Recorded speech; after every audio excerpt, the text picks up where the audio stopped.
Jagtial MLA doctor Sanjay చేరికపై Congress శ్రేణుల్లో తీవ్ర వ్యతిరేకత నెలకొంది. పార్టీలో సీనియర్ లీడర్గా జగిత్యాలలో 40 ఏళ్లుగా కాంగ్రెస్ పార్టీకి అన్ని తానే ఉన్న జీవన్ రెడ్డికి కనీస సమాచారం ఇవ్వకపోవడం హాట్ టాపిక్ గా మారింది.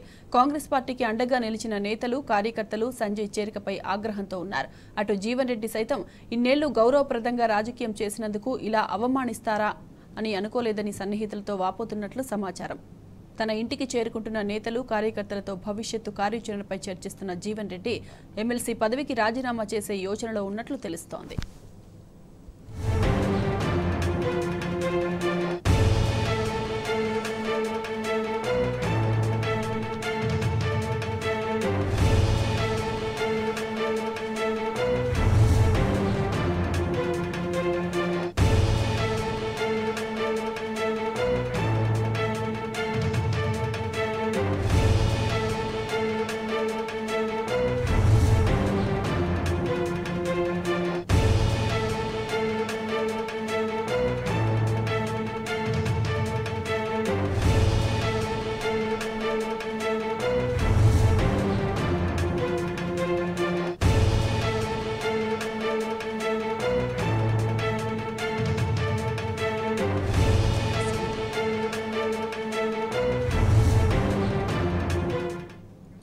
జగిత్యాల ఎమ్మెల్యే డాక్టర్ సంజయ్ చేరికపై కాంగ్రెస్ శ్రేణుల్లో తీవ్ర వ్యతిరేకత నెలకొంది. పార్టీలో సీనియర్ లీడర్గా జగిత్యాలలో 40 ఏళ్లుగా కాంగ్రెస్ పార్టీకి అన్ని తానే ఉన్న జీవన్ రెడ్డికి కనీస సమాచారం ఇవ్వకపోవడం హాట్ టాపిక్ గా మారింది.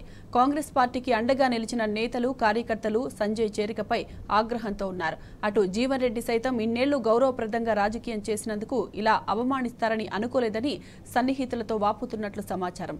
తన ఇంటికి చేరుకుంటున్న నేతలు, కార్యకర్తలతో భవిష్యత్తు కార్యాచరణపై చర్చిస్తున్న జీవన్ రెడ్డి ఎమ్మెల్సీ పదవికి రాజీనామా చేసే యోచనలో ఉన్నట్లు తెలుస్తోంది.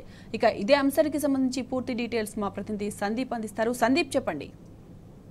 మొత్తంగా నిన్న రాత్రి 10:30-11 తర్వాత జగిత్యాల బీఆర్ఎస్ పార్టీలో ఉన్న ఎమ్మెల్యే డాక్టర్ సంజయ్ కుమార్ కాంగ్రెస్ పార్టీలో ముఖ్యమంత్రి రేవంత్ రెడ్డి సమక్షంలో నిన్న హైదరాబాద్ లో కాంగ్రెస్ పార్టీలో చేరారు. అయితే ఆ తర్వాత రాత్రి ఎవరు పెద్దగా గమనించినప్పటికీ కూడా ఉదయాన్నే పెద్ద ఎత్తున కూడా సంజయ్ కుమార్ చేరికపైన తీవ్ర ఆగ్రహ వ్యక్తాలు కూడా వ్యక్తమైంది. ఈ క్రమంలో ఇవాళ ఉదయం 5 గంటల నుంచే ఎమ్మెల్సీ జీవన్ రెడ్డి నివాసానికి, ఆయన స్వస్థలము జగిత్యాల ప్రాంతమే, జగిత్యాలలోనే ఉన్నారు. ఆయన దాదాపు 40 ఏళ్లుగా రాజకీయ జీవితంలోనే ఉంటూ కాంగ్రెస్ పార్టీలో కొనసాగుతున్నారు. అనేక పర్యాయాలు ఎమ్మెల్యే కూడా పనిచేశారు. ప్రస్తుతము పట్టభద్రుల ఎమ్మెల్సీగా కొనసాగుతున్నారు. ఈ క్రమంలో అయితే ఈ విషయం సంజయ్ కుమార్ జైన్ అవ్వడం పట్ల తీవ్ర అసంతృప్తి ఉన్నటువంటి జీవన్ రెడ్డి కనీసం తనకు అధిష్టానం కానీ, సీఎం రేవంత్ రెడ్డి కానీ సమాచారం ఇవ్వలేదు. అలాగే స్థానికంగా ఉన్న ఎమ్మెల్యే కూడా తమకు తెలియదు. అయితే నిన్ననే ఇదే అంశం పైన కూడా ఒక మీడియా కొద్దిమంది అడిగిన దానికి సమాధానంగా జీవన్ రెడ్డి మాట్లాడుతూ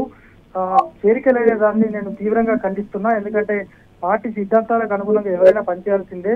కాంగ్రెస్ పార్టీ దాదాపు 65% తోటి సుస్థిర ప్రభుత్వాన్ని ఏర్పాటు చేసిన నేపథ్యంలో నేను ఇటువంటి ఫిరాయింపులను ప్రజాప్రతినిధిగా తాను ప్రోత్సహించినట్టు చెప్పడం జరిగింది. ఈ క్రమంలో ఇవాళ జీవన్ రెడ్డి ఇంటికి పెద్ద ఎత్తున కూడా కార్యకర్తలు తరలిరావడము, ఈ కాంగ్రెస్ పార్టీకి చెందిన సంజయ్ కుమార్ రాకను తీవ్రంగా వ్యతిరేకిస్తున్నారు. వారంతా కూడా ఖచ్చితంగా జీవన్ రెడ్డి గారు ఒక నిర్ణయం తీసుకోవాల్సింది అని చెప్తారు. ఈ క్రమంలో ఒక దశలో అటు సన్నిహితులతో మాట్లాడుతూ, అనేక మందితో కూడా మాట్లాడుతూ ఖచ్చితంగా తాను ఎమ్మెల్యే దాదాపు 40 ఏళ్ల రాజకీయంలో ప్రజాప్రతినిధిగా రాజకీయంగా గౌరవంగా బ్రతికాను. ఇప్పుడు తన ఇన్ని ఇబ్బందులు పడాల్సి వచ్చే అవకాశం ఉన్న నేపథ్యంలో తాను ఉండలేకపోతున్నటువంటిదే చర్చ జరిగింది. అయితే ఈ విషయంలో కాంగ్రెస్ పార్టీ నుంచి దూతలుగా ఇటు విప్పు ఆది శ్రీనివాస్ తో పాటు విప్పుగా ఉన్నటువంటి అడ్లూరి లక్ష్మణ్ కుమార్, ధర్మపురి ఎమ్మెల్యే ఇద్దరు కూడా జీవన్ రెడ్డి నివాసానికి వచ్చి జరిగిన విషయం పైన కూడా మాట్లాడారు. మరి దీనిపైన జీవన్ రెడ్డి ఎలా రియాక్ట్ అయ్యారు అనేది మాత్రం మనకు సాయంత్రం వరకు తెలియాల్సి ఉంది. ఇప్పటికే